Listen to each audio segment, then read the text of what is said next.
Alright, guys, I'm here for another retro review of a wrestling show. I'm going to try to do these, have one of these up either every couple weeks or every month. No guarantee of that, but I'm at least going to try to have them up, like, around then. And I will be branching these out. They're not just going to be WWE or WCW anymore. The next couple will be, but I am going to look at least. I'm going to be looking at least 3 CW shows. Its first pay-per-view, Barely Legal 97. Its last pay-per-view, Guilty as Charged 2001, and Heatwave 98, which maybe you consider the best ECW pay-per-view, and that's the original ECW. And then you eventually will get the One Night Stand shows too. And December to Dismember. I'll look at them. But I'm also gonna be looking at TNA shows, which I do have to buy on DVD. I don't have to go before its network, so I'm gonna have to send out for those and buy those. But I'm gonna look at them, and I'm also going to look at AWA Super Clash 3 because it's on the network, the WWE network. And if I can find them, I'll even look at the UWF pay-per-views and some other stuff if I can find them. Plus, the Clash of Champions shows and the Saturday Night's Main Event shows are all going to be looked at. So yeah, there you go. That's a little state of how the retro reviews are going to work from here on. They will still be random as to what show I choose to look at because I don't plan these. So, but the WWE and WCW ones will be in a rotating order.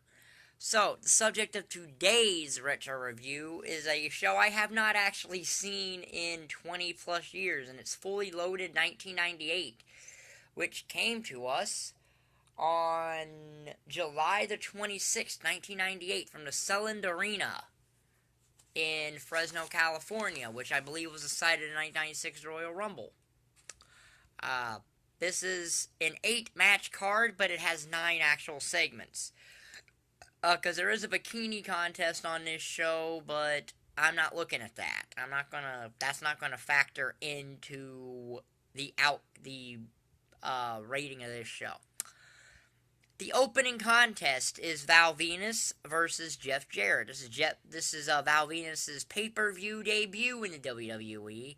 And Jeff Jarrett had just been a couple months prior, had came out of the AWA thing, or the NWA invasion. It didn't last too long. Like, it only literally went for like the first 3 months of 98, and then they just dropped the thing. Jeff Jarrett now has the Godwins, who have been converted to Southern Justice, and Colonel Rob Parker as Tennessee Lee. But the Southern Justice are thrown out of the ringside, and then Kai and Tai show up because Val Venis has a little mini thing going on with them over on Raw involving something he did with Yamaguchi-san's wife, who Yamaguchi-san sneaks to ringside and does commentary for this match. This is an okay match. It isn't great, but it isn't bad. It's 2 stars. Val Venis wins the match, and then he cuts a promo on Yamaguchi-san, and that's all there is about that. Of course, this would lead to a very infamous part of the Attitude Era involving Yamaguchi-san, Kai and Tai, and Val Venis, because it's the thing that Taka Michinoku turned heel for, was a part of this little mini feud here. So yeah. So the second match is X-Pac versus the new European champion, D'Lo Brown. D'Lo Brown, just 6 days before this, had actually defeated Triple H for the European title thanks to interference from The Rock. So this is a non-title match because, as JR said, D'Lo refused to sign for a European title match. They could have just said and used the thing that they made in SummerSlam '89 to explain why the Hart Foundation weren't fighting the Brainbusters for a tag titles, which was the match was signed as a non-title match because neither person was champion, therefore the title wasn't on the line. That's a better excuse, but whatever. This is an okay match. X-Pac and D'Lo had a couple better matches than this. But this is an okay match. D'Lo actually gets to win when the Godfather hits X-Pac. X-Pac hits Godfather back, but then D'Lo hits the Sky High and wins the match. So yeah, 2.5 stars. So then we get a very random Attitude Era tag match on a pay-per-view. It's the team of, and it's technically face-face. Two face teams in a way. As it's Faarooq and Scorpio, or Too Cold Scorpio, versus Bradshaw and Terry Funk. Now, right before this match, Terry Funk tells the WWE audience and Bradshaw that he'll be taking 6 months off. This was actually his final match in the WWE until, I believe, One Night Stand 2006. Because he went to WCW in 2000 for about a year, when he was like 56 years old, because Terry Funk never knew when to retire. In fact, I still don't think he knows when to retire. I still think he's doing indie stuff. I could be wrong, though. In fact, a little earlier in the year, Terry Funk and Too Cold Scorpio were actually teaming as Terry Funk and TCS Funk. So this is just an odd tag match overall. But, it's an average tag match. It's a 2.5 star tag match. Scorpio wins with a 450, and then Bradshaw just lays everybody out and essentially starts a heel turn. Then eventually would end up going into the Acolytes with him and Faarooq in very late '98, I believe it is. 2.5 stars, nothing special there. Our fourth match is Vader versus Mark Henry. It's a 1-star match. It's a match between two big guys. Even though Vader could do a lot of stuff, but the WWE, he doesn't have a lot of really good stuff in the WWE. A lot of his better matches are either over in Japan or WCW. Because WWE tend to put on people who really, ever since SummerSlam '96, Vader started just getting kind of shafted in the WWE. That's just the way it is, and that was due to Shawn Michaels, but, this is what it is. It's a 1-star match. Mark Henry wins with a splash. This would be Vader's second to last WWF pay-per-view, because I believe he's at Breakdown 98, which would be his last pay-per-view appearance in the WWE, before I believe he went back to Japan. So yeah, 1 star is what it is. So then we get a tag match. LOD 2000, yes, LOD 2000, when they were reinventing the Legion of Doom, versus the Disciples of Apocalypse with their new manager, Paul Ellering. And yes, that is weird that Paul Ellering was managing a different team other than the Legion of Doom. This is the angle that eventually put Draws into LOD as an alternate partner for Hawk, or Hawk became an alternate, or because Hawk at this time had been dealing with substance abuse, or it was right after this, and that became an angle in the show. And I do know from watching the Road Warrior DVD that Paul Ellering didn't really like working against the Legion of Doom as in a managerial capacity.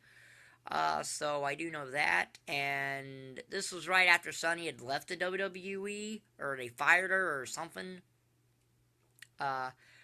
Again, an average tag match, 2.5 stars. The finish in this match just comes when Animal is in the ring, Ellering has the referee distracted, and there's basically the twin magic switch between the Disciples of Apocalypse, and the Illegal One hits Animal with a DDT to win the match.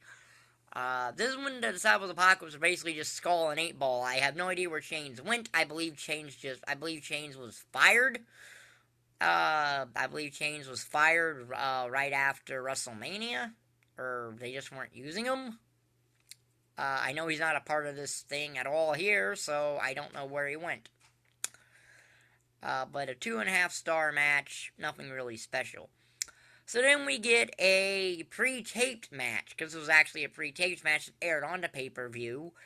A match from the Hart Family Dungeon, billed as a dungeon match between Ken Shamrock and Owen Hart, with Dan the Beast Severn as the guest referee.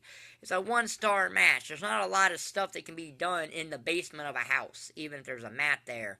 I do know that Owen put the sharpshooter on Shamrock because the match ended by submission. He did a Hurricane Rana, which was nice. He put Shamrock's head through the ceiling of the basement.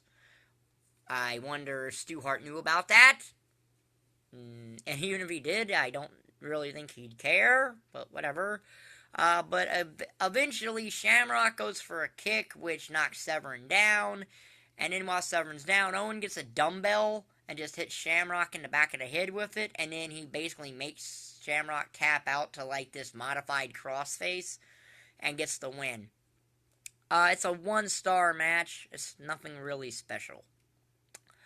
So then we get the best match on here, and until Judgment Day 2001, it was actually The Rock's longest match, as a 2 out of 3 falls match for the Intercontinental Championship. It's The Rock versus Triple H.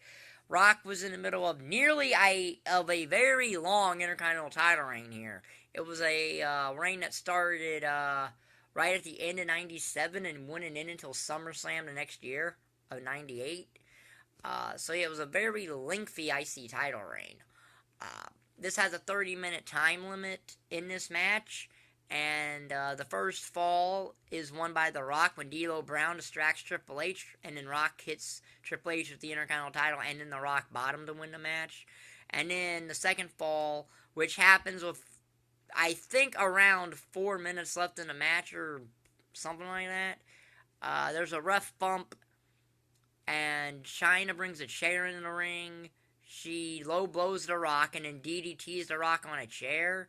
And then Triple H covers Rock and gets the second fall. And then the finish is a time limit draw because there is no finish. It goes to the time limit and it's a draw, which means Rock retains the Intercontinental title. This is the best match on here. It's a 4-star match. Rock and Triple H had a couple really good matches in 98. This match and their ladder match at SummerSlam that year. Really solid matches. 4-star. This is the best match on this show. Then was that Sable Jacqueline little bikini contest. I'm not really counting that as a match, so it's not going to be factored into the overall rating of this show. But Sable was the clear winner. And all that. So then we get the main event. A match for the WWE Tag Team Championship, as Kane and Mankind defend against Stone Cold Steve Austin and The Undertaker. So yeah, if you thought it was only the whole John Cena teamed with rivals thing to win tag team titles, no, the WWE's pretty much has always been doing that for a while, because here you have Steve Austin and The Undertaker, who are getting ready to go into a match at SummerSlam for the WWE Championship, are now being forced to go after the tag titles. I think this also happened with The Rock and The Undertaker once too, and it was just a weird thing here. Kane now, the New Age Outlaws are United challenged the winners of this match to a tag title match. I don't really remember if they got it, but I do know that by SummerSlam, the tag titles had gone back to Mankind and Kane.